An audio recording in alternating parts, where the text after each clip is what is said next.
person in the world. LeBron's Senator Scott Brown of Massachusetts. His people not only have not apologized for making up a rumor that the Democrats there in Massachusetts had approached Rachel Maddow to run against him, they will not even acknowledge that it's not true. And they're still trying to fundraise off of it. And now they dragged me into this. Brown advisor Eric Fernstrom lies, quote, "It was an open secret that the Democrats were trying to recruit Rachel Maddow to run against Scott Brown in 2012. Now that she said no, I'm sure they'll scurry around looking for someone else. Maybe Keith Olbermann's available." Hey, I could run against Scott Brown. I'm fully qualified to run against Scott Brown. I lived in Massachusetts. This was in 1984, so it puts me about 26 years behind the times there, which is still closer than the senator is. I was once named Playgirl's sexiest newscaster, almost like Cosmo. I worked at WCBB in Boston, where his wife works, and most importantly, I own a Bond coat. See?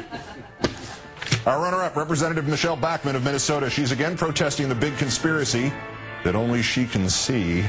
Backing off calls for insurrections, though, and investigations to instead suggest noisemakers.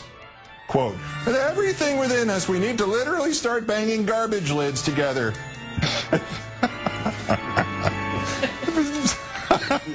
We need to literally start banging garbage lids together to create enough noise so that our neighbors and our coworkers realize where the time clock is at this point, because the second hand is literally banging up against 11:59. There's a lot of banging up going on here.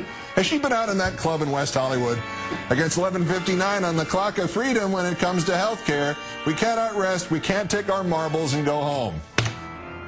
All right, the joke about Ms. Bachman and her marbles is too easy to say out loud. In fact, I think this is the best idea she's ever had. It befits her level of expertise. Garbage cans.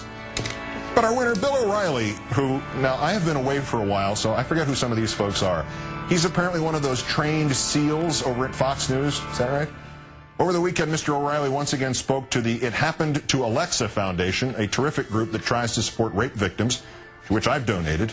He speaks to them even though he publicly blamed a rape and murder victim, an 18-year-old girl, for her own demise in August 2006 because, as he noted, she was wearing a halter top and a miniskirt. But that hypocrisy is pretty far back in the O'Reilly ledger. This is about what he did after the fundraiser on his trip back to New York Saturday morning, apparently. Delta from Palm Beach to LaGuardia, flight, I have it here somewhere, 2270.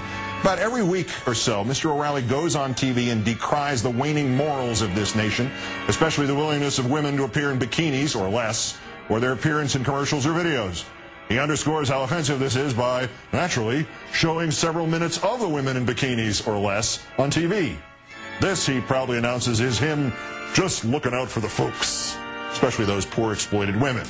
Well, according to a fellow passenger on Delta, after Mr. O'Reilly greeted all of his fans and settled into his seat, he pulled out from a leather portfolio a copy of Playboy magazine, which he proceeded to peruse for much of the flight in plain sight of passengers nearby, including children. As the old saying goes, he wasn't reading the articles. Bill O'Reilly. Maybe he was just bringing it back for one of his producers, if you know what I mean. Today's worst person in the world.